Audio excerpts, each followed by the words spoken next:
And we're live tonight. So here we go. Thank you, JP, and good evening, and welcome to everyone watching live at the SAG-AFTRA Foundation and Broadway World. My guest tonight, Audra McDonald, is unparalleled in the scope and versatility of her talent as both a singer and an actress. She is as much at home on Broadway as she is in roles on film and television. She also maintains a major career as a concert and recording artist, regularly appearing on the great stages of the world. She is the recipient of a record-breaking 6 Tony Awards for her brilliant performances in the following shows: Carousel for Lincoln Center Theater, Masterclass, yes, clap away, go right ahead, opposite Zoe Caldwell, the musical Ragtime, A Raisin in the Sun, co-starring with Sean Diddy Combs, the Gershwins Porgy and Bess, opposite Norm Lewis, and most recently for playing Billie Holiday in Laney Robertson's Lady Day at Emerson's Bar and Grill. On television, she is known to millions of fans for playing Dr. Naomi Bennett on the hit ABC series Private Practice. The Juilliard-trained singer and actress most recently starred on Broadway in Shuffle Along, or the making of the musical, yes, sensation of 1921 and all that followed. Audra is also the recipient of 2 Grammy Awards and an Emmy, and she was awarded the 2015 National Medal of Arts by President Obama, and named one of Time Magazine's 100 Most Influential People of the Year. She will soon be seen in Disney's upcoming live-action remake of Beauty and the Beast. In addition to her offstage roles as a loving wife and mother, Audra is a prominent advocate for equal rights, LGBTQ causes, and underprivileged youth. And now she has been nominated for a SAG Award for her electrifying performance as Billie Holiday in the HBO film Lady Day at Emerson's Bar and Grill. Please welcome brand new mom, Audra McDonald.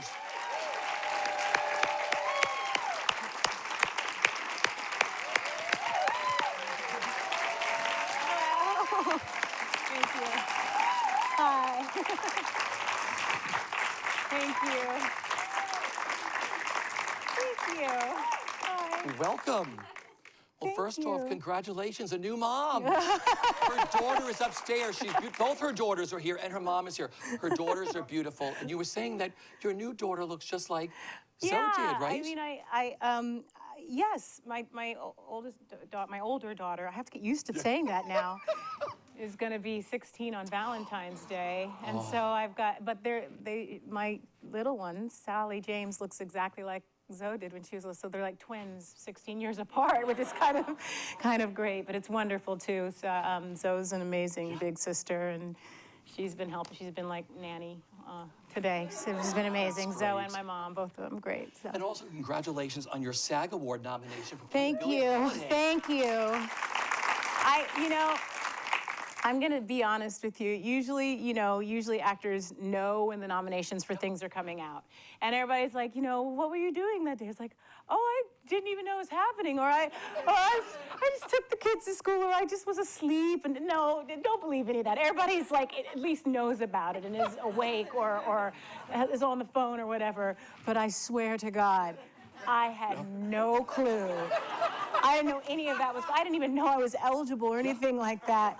When did the nominations come out? When did they come out? It was like a month ago or something? Right. So I must have most likely had both boobs out from nursing all night, and somebody called me and was like, You were on mom duty. Yeah, and with a baby, a newborn that's not sleeping, I was completely shocked. I was like, what? Okay. So anyway, I don't know what that has to do with anything. Congratulations. Thank you, it's an honor, it's an incredible honor. As we get started, I have to say that your portrayal as Billie Holiday is one of the most riveting, hypnotic, and flawless performances I have ever witnessed on film. Oh, thank you. Thank you. Thank you so much. You morphed into Billie Holiday as you watch it on TV and you channel her soul. And I've known this woman for a long time. And you sit there and you're like, it's Billie Holiday, right? Oh, goodness. Well, thank you. Just brilliant. Thank you. So you've been on such an amazing journey with Billie Holiday and Lady Day at Emerson's Bar and Grill, first on Broadway and then filming it for HBO. Right. How did it all start for you? How did the play originally come to you? It was Lonnie Price, who's a really good friend of mine, an incredible director. He was an incredible actor. Maybe you guys have seen his documentary. Oh, this is brilliant. Oh, you should. Oh, well, then of course you do. Which just, I don't know about you, but it made me weep and weep and weep. Oh, I cried. Anyway, Lonnie and I work together all the time, and we're all not only really, really close friends, but we work together all the time. And he had. He brought it to me. He said, I think you'd be great in this. And I said, you're out of your mind, because it's, I can't play Billie Holiday. I don't sing like Billie Holiday. I can't do it. I just didn't see it being a possibility. And that's usually when I end up saying yes to something. It really is. It's like, what's going to be the hardest thing? What's going to cause me the most stress? Where. But I know that usually there's something deep down in my gut that says you're going to learn something, and whether you fall flat on your face or soar, you're going to learn something. And for me, art and my journey as an artist, and I don't mean that in an elite way at all. I just mean it just, this is what I do, is about evolution. And so I don't want to pick the easy projects. I want to pick something that's going to challenge me so that I can be a better artist tomorrow than I am today. And that means going to uncomfortable places. And so Lonnie and I, and my agent, who has guided me for so many years, David Kolodner, also sort of said, yeah, let's see what this is. Let's try it. So, and he's one of the wisest men I know, and and so they encouraged me to do it. So we did a couple of really quiet workshops. I didn't want anybody to know that I was working on this, because it was nobody's business, because at that point, and we didn't really know what was going to happen. So we did 2 or 3 quiet workshops over a year, and the last one, when we did a presentation for backers, and we had a wonderful producer, Jeffrey Richards, who was there, Frankel. I'm sorry. Richard Frankel. Richard Frankel, thank you so much. Motherhood brain. Yeah. Gone. They were so supportive and just gave us the time and the space and the privacy to work, and they decided we need to have a backers audition, on the very last day of our 2nd or 3rd workshop.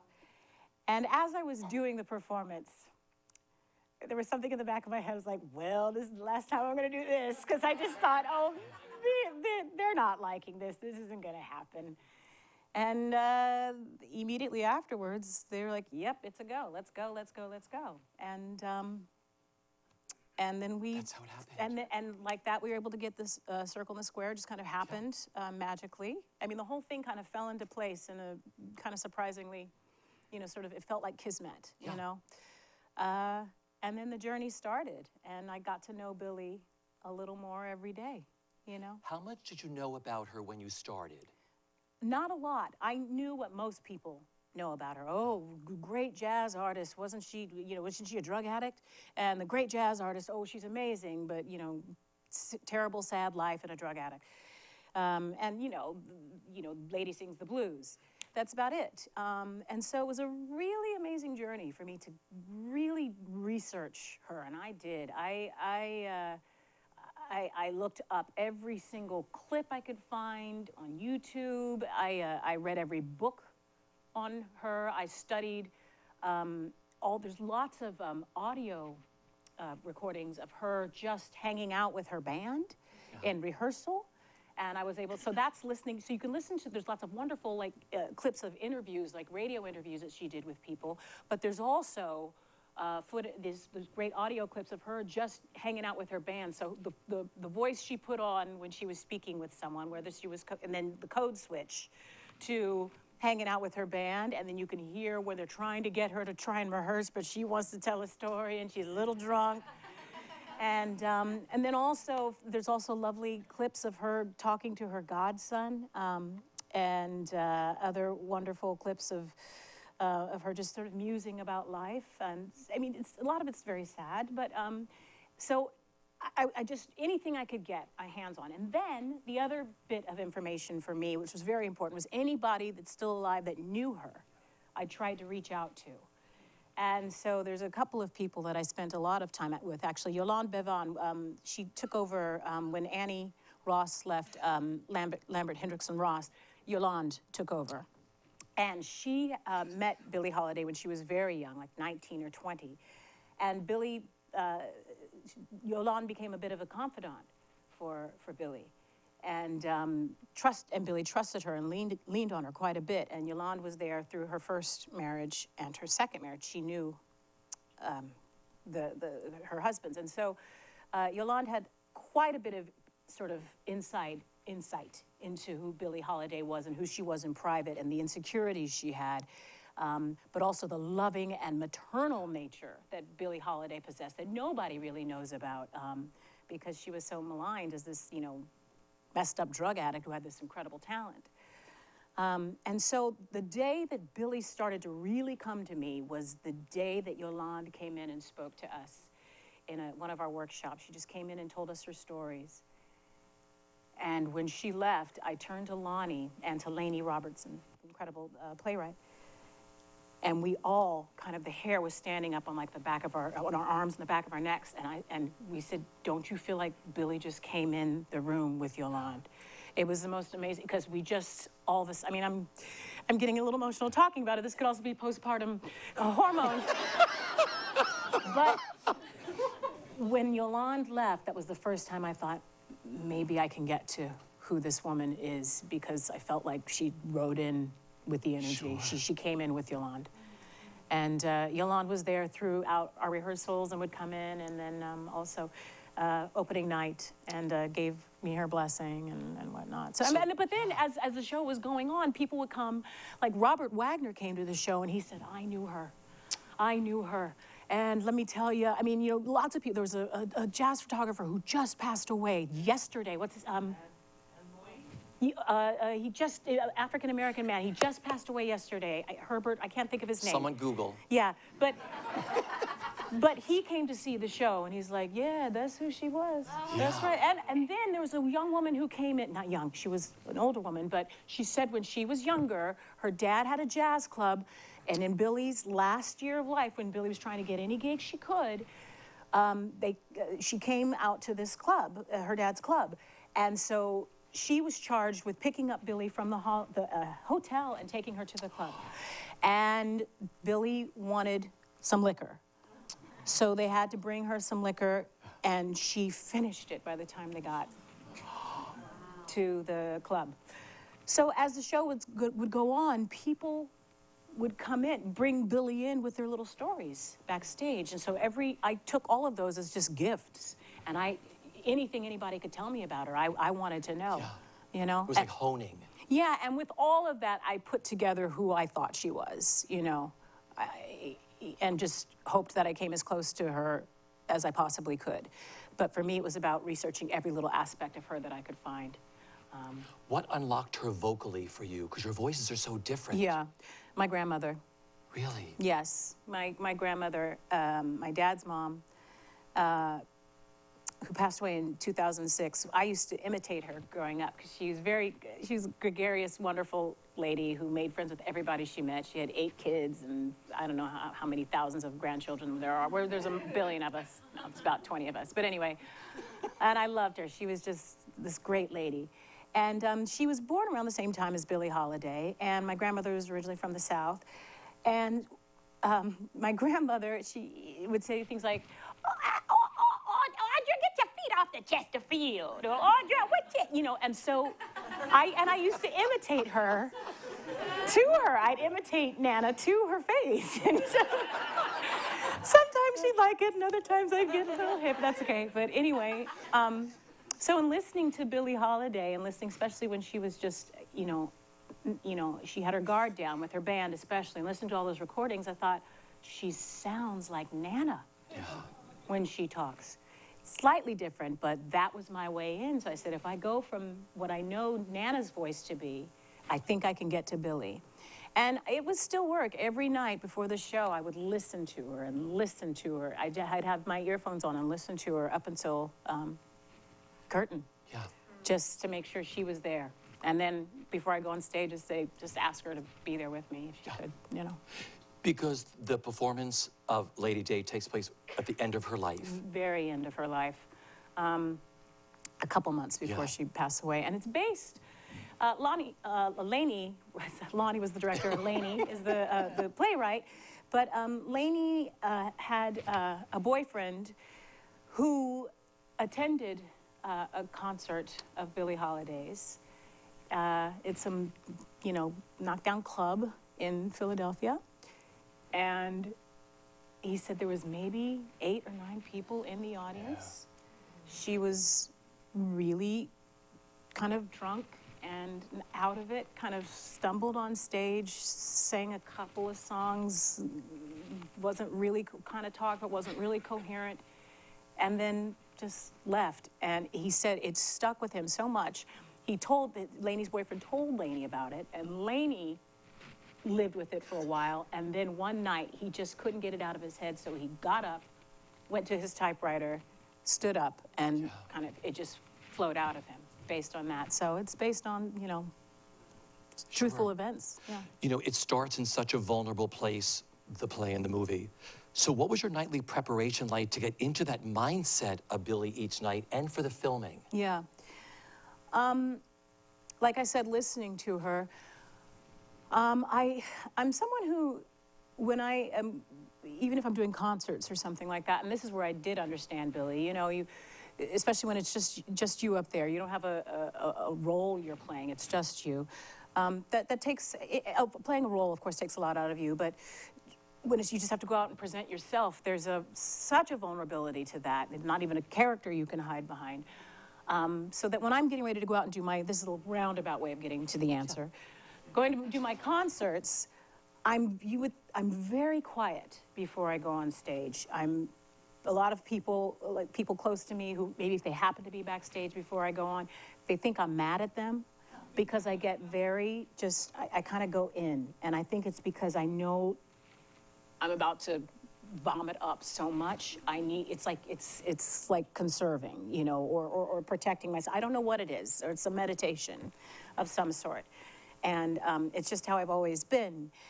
And so to prepare for Billie, of course, went in, knowing that, that was necessary, especially because it's an hour and 45 minutes, no break, it's just you up there. I would listen to Billie, like I said, with the earphones. I would try and warm up in a way that I thought Billie Holiday would have warmed up, and I even had a little bit of background on that. Another person I spoke to who had information about Billie Holiday was Maya Angelou. A mutual friend of ours was able to put us together so that I could speak to Maya and ask about her experiences with Billie. And that was like, gosh, talking to Maya Angelou was like connecting with the mothership, It's just, you go away and you're just vibrating. So and she had beautiful stories. And one thing she told me about her, she's like, Billie, people don't know this, but Billie Holiday had a technique. She knew how to sing. She knew how to place her voice. And the reason that Dr. Angelou, I'm sorry, Dr. Angelou, she's Dr. Angelou. The reason that she knew that is because she met her through their mutual voice teacher, someone who coached them both. And that's how they got connected. Anyway, so I warmed up in the way that I thought Billie would warm up, and then I also warmed up to protect my own voice. Yeah. And then the last thing, I wore Billie's cologne that she wore, tweed, I think it was called. There's a story of one of her friends going, "Damn, Billie, you got so much tweed on. What's wrong with you?" She's like, "Yeah, that's my scent." And she loved gin. So I had a huge bottle of gin in my dressing. No, I didn't know. Not that. No way I could have gotten through the show. Yeah. Although I did experiment and at home in the comfort and safety of my own home, I did, drink like a couple of shots of gin and then try and say the show and do the show, and it was difficult. But I would take the gin and I would put some on my tongue, behind my ears, and up here so I could smell it, so I could smell of it and smell it, just to have that. Just so I make sure I'd had her sort of where she was, her sensorially speaking. That's not a word. Oh, it's a good word. It's a bigly word. I made a bigly word there. It's an Audra word. But just mentally prepping, because it starts on such a vulnerable level. It does. That was the quiet. Yeah. I had to go to a quiet place. Also, Billy was very lonely when she died. Very, very lonely, very poor, very lonely, and very sick. Yeah. So I just sort of, that's why, for me, it was the quiet. I also couldn't, in my mind, think about the end of the play.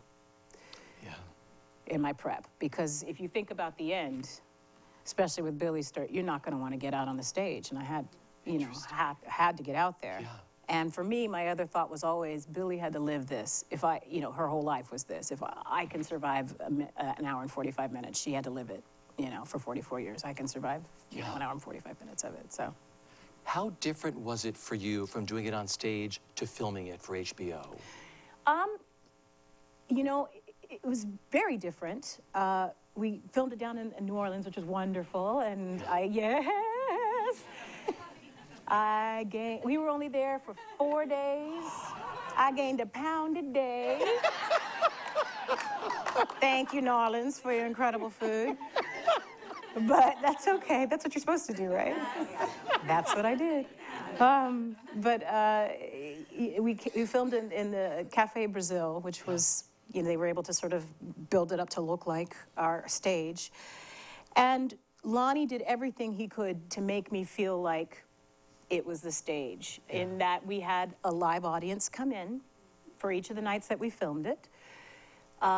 However, there were 8, so because we wanted to do it just all the way through so I wouldn't have the choppiness, we had 8 or 9 cameras in that very tiny space. So, and while I'm used to cameras from having done private practice and things like that, it did throw me a bit. And so for me, I don't know that I necessarily felt as deeply connected to Billy because there's no fourth wall in the play. Wait, that's right, there's no fourth wall. She's speaking to the audience. So it was very difficult to have to speak to the audience and have 8, 9 different cameras all over you and try to avoid them but stay as Billy, and then and then also Billy would get in the audience too, so I'd have to kind of walk around cameramen to get in the audience and whatnot. So that was tricky for me. But having said that, he did the best he could. Lonnie was really generous in still having a live audience for me so that I could have the experience that I was as close to what I had in the theater as possible. It's funny that you see it that way because it's not. It's flawless. It's hypnotic. Like I said earlier, when you watch, the cameras go into you and you're her. You're her. You are totally her. I've not seen it. Really? Yeah, because that was a question from the audience. Did you watch Lady Day? Do you watch any of your stuff? A lot of people don't. Yeah, or if I do, I have to be years away from it. So it's like a different person. Okay. But I won't watch that. Maybe when I'm, when the youngest child is in college and I'm weeping that both of my children are out of the house, then I'll sit down with them. I love it. Pig's feet and a bottle of beer. Pardon? That was my question. So it's not, you didn't avoid looking at it because you might do it on stage again. You just don't like that. I just don't like. Yeah. Yeah. Great. She's really good. You should check it out. It's really phenomenal. I read where you said that playing Billie Holiday was one of the most challenging and artistically rewarding experiences of your career. Tell us why. Well, I think I've explained all the reasons that it's challenging. And then to do it every night is challenging, and also to leave her at the theater. Yeah. And not bring her home to my family. I don't know, you ask my daughter, maybe she'll say, nah, she brought her home, but I don't think I did. And it was rewarding because it was really, I really expected to fall flat on my face. Really? Yeah. Yeah. And every night before I went out on stage and I thought about those first notes that I had to sing is like, are they gonna go on this journey with me? Is Billy gonna come out of my mouth? I don't feel that you're ever done with a role. I feel like there's things about Carrie Pipperidge that I'd like to go back and fix, Yeah. So, there's certain things about the role of Billy that I'd like to go back and fix. But it was rewarding to, at least accept that challenge. Sure. Singing those songs, what that meant to you. an honor. Yeah. Who am I to be singing those songs? Do you know what I mean? Yeah, sure. So it was a total honor to sing them. And frightening, especially God Bless the Child and Strange Fruit, to sing those when, if they don't know any of the other songs in this show, they know those too. Yeah. And that's, even if they've been leading in, that's when they're like, Wonderful. so. You have this incredible career, so we have about 15 minutes to go through your entire career. So we're gonna do this, here we go. And just sort of, we'll go through some of the highlights and just tell me what comes to mind. Okay. Okay? Let's start with your Broadway debut in the musical The Secret Garden. What Favorite memory? Favorite memory. Some of the people I'm closest to in my life, I met doing that. My fairy godfathers, Andy Gale and Bobby Wilson, I met doing that show. So that's what I think about when I think about the yes. I love it. They're the best, so. Carousel, winning your first Tony Award as Best Featured Actress in a Musical for playing Carrie Pippridge. That whole production, everything about it was magical. The second best friend I ever had, who passed away 10 years ago, I met doing that show, Lavette George. Yeah. Great actress and singer, and was just like a sister to me.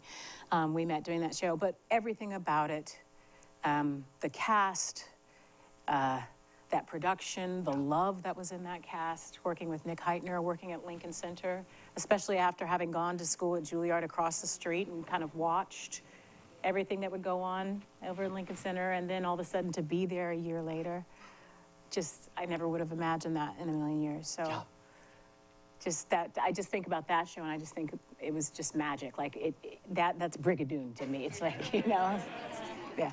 No, it must have been amazing to have gone to Juilliard for classical, knowing you wanted to do Broadway. Yeah. And that was right across the street, and there you were. Yeah, a year later. And when I was at Juilliard, I was so thinking I've made the wrong decision and I'll never be, I'm so far away from Broadway, and yet it's right there and I'm so far away from it. And I just didn't understand at the time that that's the journey I needed to take. That journey to find my classical voice is what's been a part of the career that I've had, but at the time I didn't know it, you know. At the time I was like, what am I doing, you know? Wonderful. Masterclass with Zoe Caldwell, yes. Winning your second Tony Award for Best Featured Actress in a Play. I mean, it's gotta be Zoe. What do you say? That, for me, was being on stage every night with a hurricane. Just the greatest force you can possibly imagine. And instead of, you could be on the edge of the wall of the hurricane and be swept out to sea, or you could be in the middle of the eye with her.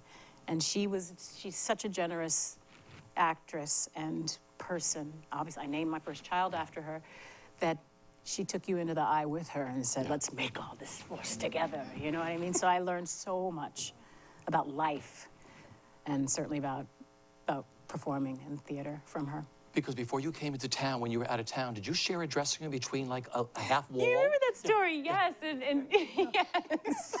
In Plays and Players Theater in Philadelphia, teeny tiny little theater where we first started. It was tiny little dressing rooms in the basement, and the wall didn't even go all the way up to the ceiling. And so you'd be trying to do your thing that you could kind of hear when she'd be, Mama, 1, 2, 3, 4, 5, doing her exercises, you know. And I was just like, I don't know what I'm doing. And then one night I just kind of shouted over, Miss Caldwell, can I come in and talk to you? And that's how our friendship. That's where it all started, right? That's where it all started, yeah. What is your, like, does your before you go on stage, do you have something like she did? What is your major warm-up? Do you have something you do in every show you do? Like vocalises like she was doing? Oh, yeah. I mean, for me, it's just to sort of, you know, I mean, mine's not a like that. I love that one. Well, can't you hear her doing it? No, mine are more just making sure that my voice is placed in a healthy place, so that I don't, because I'm not disciplined enough to go out there and protect myself. Yeah. If I'm feeling it, I'm going to do it, and sometimes that can be unhealthy. So for me, it's about making sure I'm as want to make sure I get this right because my mother's backstage. If I get the grammar wrong, she's going to say something. Healthful a place as I can possibly be before I go out there, because I know it's all going to go out the window once I hit the stage. So that's for me, that and staying quiet. You live in everything you do. You just feel it and you put it out there to an audience. After you come off stage, do you remember what you did, or is it this beautiful thing you have with an audience and what you give out? Do you know where I'm going with this? I am, but I'm laughing because no performer thinks, oh, that was a beautiful thing I had.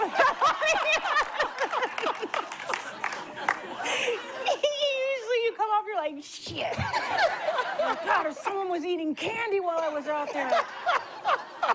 Or, you know.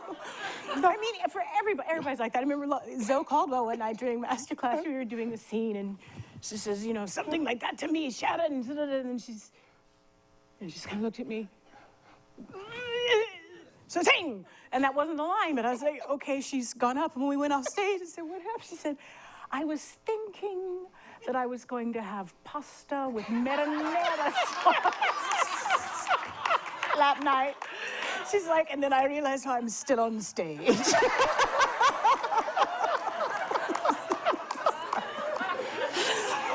it's true. I mean, we you know, it's hard. It's a hard thing to do. I tell you what, once in a blue moon, and it's what you're chasing every time you go out there. You want to have that. Yeah.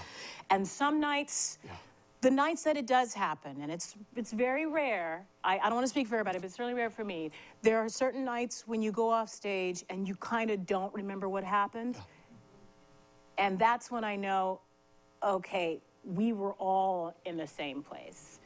But that's rare. And the thing is, what Lonnie taught me more than any, because a lot of times, even like when I was, you know, saying, Lonnie, I don't think I did very well on the film of Lady Day. I don't think I found her, and blah, blah. He said, it's not for you to feel good about. He's like, you're not going out there so that, you know, you can move yourself to tears or applaud for what you've just done. It's not about you. He's like, you're supposed to just give it. Yeah.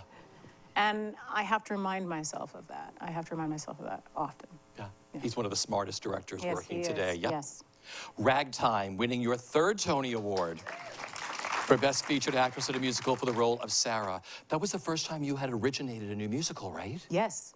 Yes. So how exciting was Ragtime in Toronto? When did you realize this was going to be something extra special? I knew the very first workshop that I was involved, where we were sitting around a table, and everybody, it was their first time. The only person who knew any of the music was Brian Stokes Mitchell.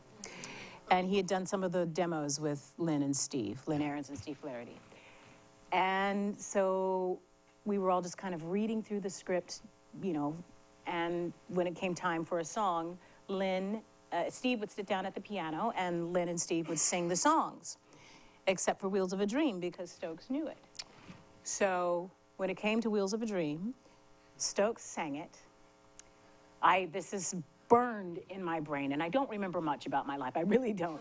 I'm not a drug addict or anything. I just don't remember. But this I remember. I'll remember as long as I live. He sang it, and there was huge tables, and we were all sitting in a circle on the table. He sang it, and by the time he got on the wheels of the very end of a dream, he was singing that last note. You could see tears starting to form in his eyes, and all of us we levitated. Everybody just went, ah! And we knew, and I knew then and there that was going to be a huge. That's when I knew it was going to be a hit. I didn't even have a song. I had no solo. I knew that I had to sing some of what he just sang, but it didn't matter. I knew it was going to be a huge hit. Yeah. I have goosebumps just listening to you do that little bit of it. Yeah. What a glorious show. Yeah. And a glorious cast. A Raisin in the Sun, playing Ruth Younger, winning your 4th Tony Award as Best Featured Actress in a Play. What a fabulous cast. Oh. And you all took Sean Diddy Combs under your wing, didn't you? Yeah. Well, you know, I have tremendous respect for him. Yeah. He wanted to learn, and he was very respectful, and he worked so hard and would rehearse. After rehearsal would be over, he'd be like, where are y'all going? Like, well, the rehearsal's over. He's like, no, but this. And so he'd work all night. you know, after we finished rehearsal, 10 to 6, he'd go home and work with his coach, and he had a replica of the set built in his apartment. And so, that was a very close-knit cast, and, you know, led by Felicia Rashad and Kenny Leon. You know, it comes from the top, too, what kind of experience you're going to have. And Kenny Leon said from the beginning, we're a team, man. This is a team. We're going to do this together. And so there was no ego. And, you know, I mean, everybody in that cast deserved to have a huge ego. They could have all led a show on their own. There was no ego anywhere. We were there to serve that piece. And Sean was a very big part of that. So I have beautiful memories of that, and Sanaa, and it was I just incredible. remember how protective you all were of each other, because we were there during the rehearsal process, and I remember opening night, everybody was just, it was such a wonderful, close-knit family. Everybody connected with that show. Absolutely, absolutely, and it stayed a family. It was a very, you know, as deep as the play got, it was a very happy time backstage, too. Sure. Sean would get on the, you know, the paging thing and say, hey, y'all, you know, this is gonna be our best show ever. We're gonna do our best show. Everybody, we're gonna do our best show. I mean, it was incredible. Yeah, there was a lot of love. The musical 110 in the Shade had a very special personal meaning for you, yes? Yeah, I met someone on that show. Yeah, well, yes. I mean, 110 in the Shade was a very emotional time for me, because my dad was killed in the plane crash right before we started previews. No, we started previews, but before we opened, and so that was hard, obviously. And but at the same time, I met someone who I would end up marrying some 9 years later, Will Swenson. So and now we have a baby backstage. Beautiful. Porgy and Bess. Yeah. Winning your 5th Tony Award as Best Actress in a Musical, starring opposite Norm Lewis for director Diane Paulus. Yeah. Another glorious production. Yeah, that was an amazing time, too. I know there was all this controversy surrounding it, and but it's a role, that's one role that I always felt that I was on a collision course with. I knew that one day I would play Bess somehow, somewhere, even if it was in the basement of my house, somehow I had to play that role. But I knew I didn't want to be an opera singer. So I was wondering how I was going to play Bess. So when Diane Paulus came to me and said, this is happening, we want you to be a part of it, I jumped. I just said, well, yes. You know, of course, whatever it is. It was a challenge, though, to do that 8 times a week is a challenge. Vocally, it's not meant to be sung 8 times a week. Yeah, because everybody, like, I saw Clamodale years ago, and they all did, there were breaks, and there were 2 people playing those roles like you do in opera. Yeah, they did 3 to 4 shows a week. Yeah, and you did 8. Yeah. And another very vulnerable, emotional role as Lady Day, where it starts, and it goes deeper and deeper. Yeah, another one with drug problems. Yeah. But working poor with daughter. Diane really just moved that ship along. Yes, she did, and she's very collaborative. Yeah. She wants to hear what you have to say, and she wants to explore what ideas you have, which is great. So you feel like you're creating it together, which is important. Beautiful. And winning your 6th unprecedented Tony Award, of course, for Lady Day. Which we talked about. Yeah, but what did that... So I'm going to ask you this. Where do you put them all? Where do you have them all? Do the kids play with them? They're kind of... Scattered everywhere? Yeah. Because up there is like a playroom. It's the most adorable thing in the world. Her family is up there, the baby's up there, her daughter's up there, there's toys everywhere. So I thought, are the Tonys like play toys now at home? They're all over the house. All right. We're coming to your house. No. Yeah, they're just sort of scattered. Shuffle Along, or the making of the musical sensation, 1921, and all that followed. Brilliant. For director George C. Wolfe and choreographer Savion Glover, you tap danced. Yeah, I really learned. tap danced. I learned. Yeah. I had tap danced when I was younger, but I had to learn. It's a whole new language. Learning from Savion Glover. I mean, and there was never a more patient teacher. He was another. He's kind of like Sean P. Diddy Combs in that he gets obsessed with something. So when George is like, okay, come on, we gotta, he's like, no, we're gonna work on this, So Savion would have rehearsed until midnight if you would let him. And not as a taskmaster, but just like, let's figure this out. And Savion teaches it's an old school way that he teaches, where he doesn't, you'd say, was that shuffle ball change? He'd be like, it's So he goes, shuffleboard. He's like, no. So even like Billy Porter, we'd go to the dance camp, like, was that a shuffleboard?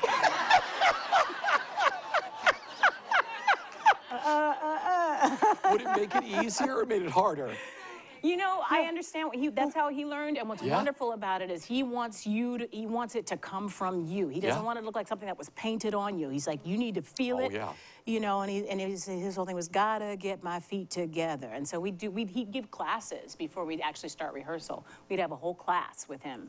So by the time, you know, you actually started rehearsal, you'd already lost 10 pounds, which is amazing. So then I had to go and get pregnant. And gain 50.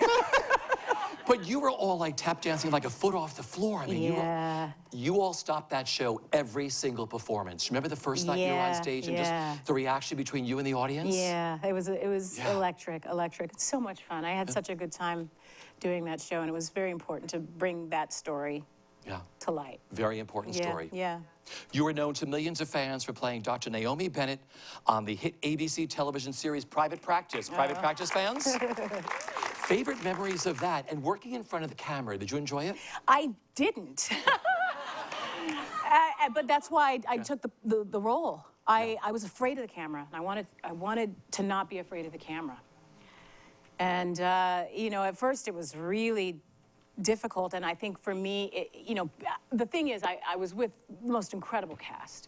And once again, that's a cast could have been filled with egos, because every single one of them could have been the leader of their own show and had been the leader of their own TV show, and they were all stars in their own right. But everybody so adored working with each other, and they were, for me, they were very generous. And so I'd ask questions all the time and watch how certain people would, you know, conserve until it was time for their close-ups, or what they would do to get themselves into the moment when you're shooting a scene that's completely out of sequence with, you know, what's actually happening for the character.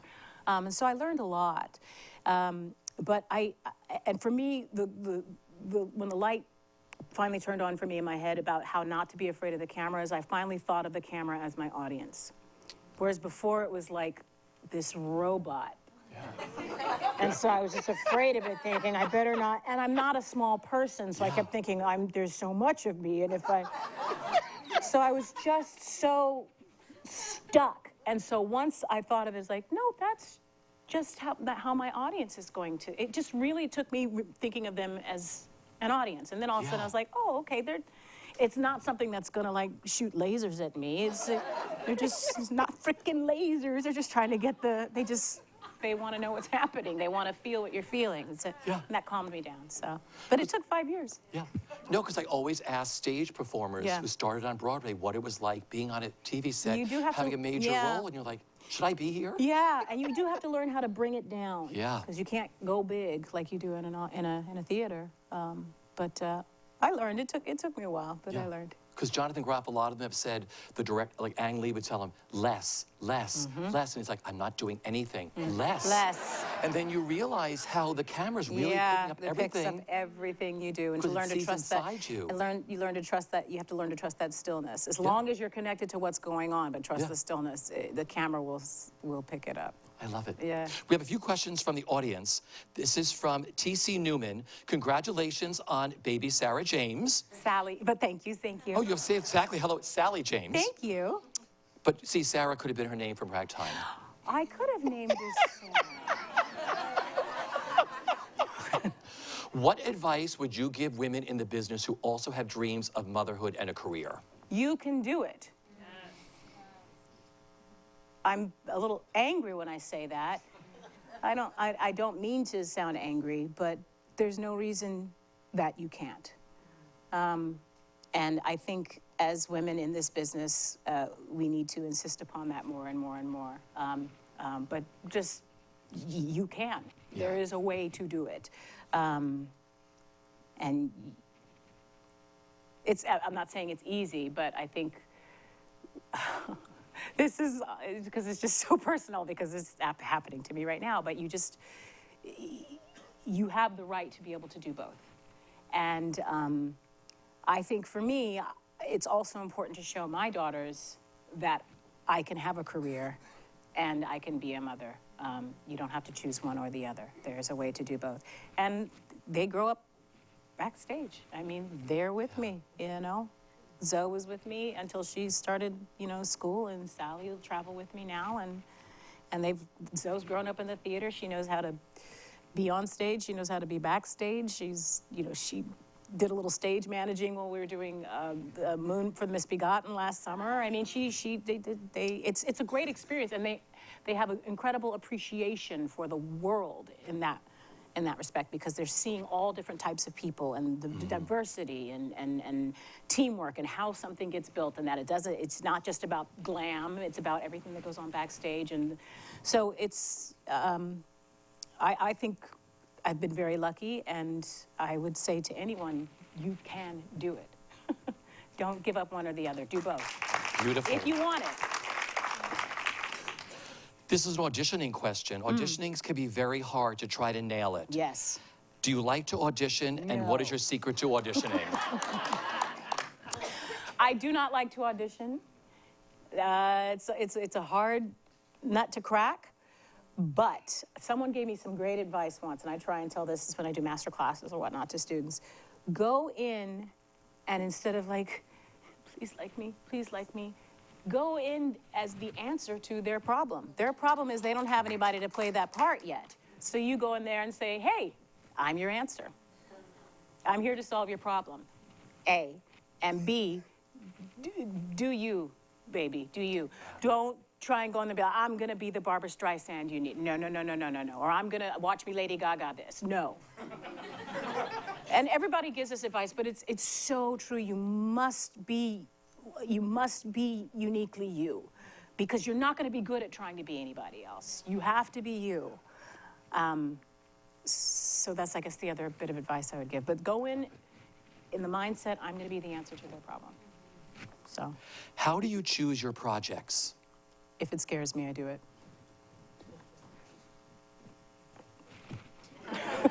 So many people we've had here said the same thing. They're Really? like, I ran from that. Or they're like, why did I say that I'm going to do a 3-hour play? And yet when they're on stage, they have the best time until the next night before they go on and say, why did I choose this? Exactly. Yeah. Do you have any fun or whimsical backstage must-dos before a performance? Oh. Well, I think I already answered. I'm the most boring person you know backstage. After the show, I'm a lot of fun, but before the show, I'm no fun. Yeah, sorry. Well, I also want to go back for a second. You have a new Disney movie coming out. Yes. She's going to be in Beauty and the Beast, which I think comes out in March, right? Yes. Live action. Yes. What can you tell us? It's amazing. Just being on that set, you know, being over in London and being on the set, just, I mean, it was stunning, you know, and you could see sort of how it was all working. And I was still blown away. And that's another one where it's a cast of thousands and a cast of 1,000 kind of amazing stars each who is a star in their own right. And everybody was just so enchanted by the whole experience that it was a joyful, joyful set. I will say this, my favorite thing that I did, because I auditioned for Beauty and the Beast when it was on Broadway, just to be in the ensemble. And I didn't get cast. I was so bummed out. So we had a dinner the night before we were filming, start to film the really big scenes, and we were there with Alan Menken. I said, hey, Al, I just want to tell you a story. It's like, you guys didn't cast me to be a fork in your show.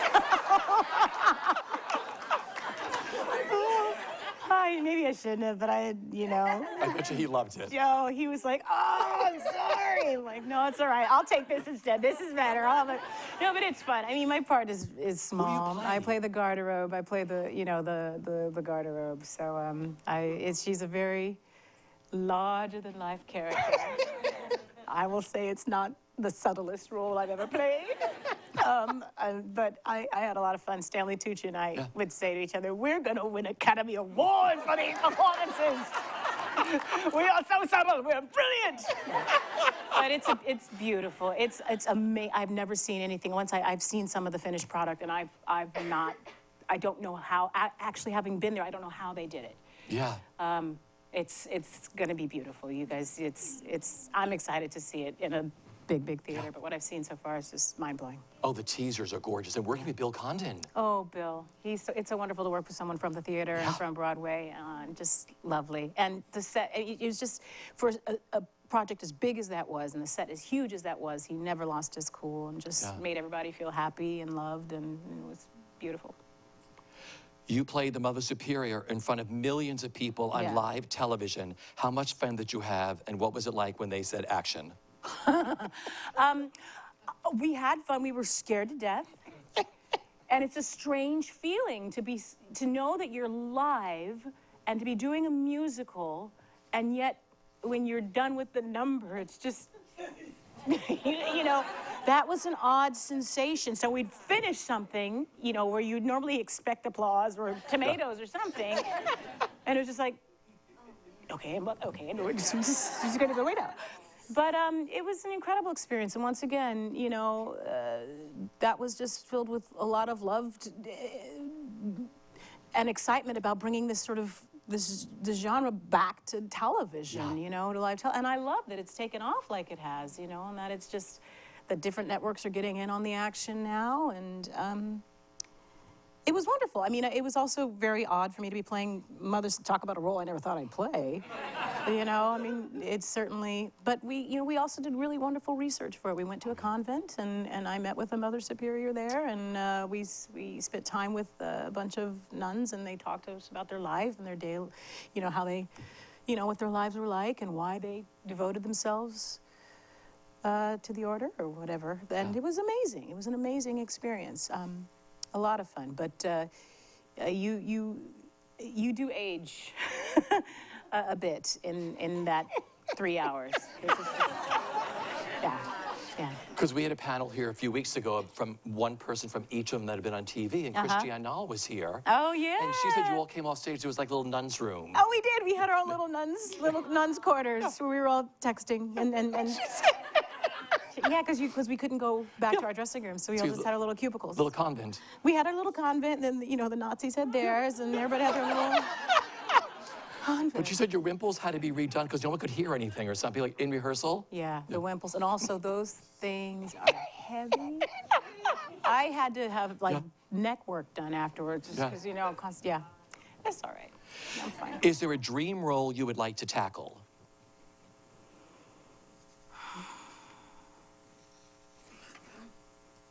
A role where I get 7 hours of sleep. No, I don't know. I mean, there's always more Shakespeare I want to do. Oh, thank you. Oh, thank you. Shakespeare in the Park in the public doing that. Fun. What was that whole experience like? That was like being at Disneyland. It was amazing. Doing Shakespeare at Disneyland. It was another, I mean, I've been so lucky. I mean, maybe these stories are boring because I was like, it was amazing, it was brilliant, we had fun. But I've been very lucky with the theatrical experiences I've had. I've been very blessed. I'm very grateful. See, if there's a dream role, maybe I'd like to do Lady M one day. I've got anger I'd love to channel with that role. So my I got very excited, like, ooh. My final two questions, what are you the proudest of in your life? My children. Those girls. Yeah. I'm very proud of them. I'm proud of who my daughter, Zoe, who she is. She astounds me every day, and I just think I'm the luckiest mom in the world, and even watching her with her little baby sister, that's the thing I'm proudest of. What is the best bit of advice that you have been given, either personally or professionally, that you live by?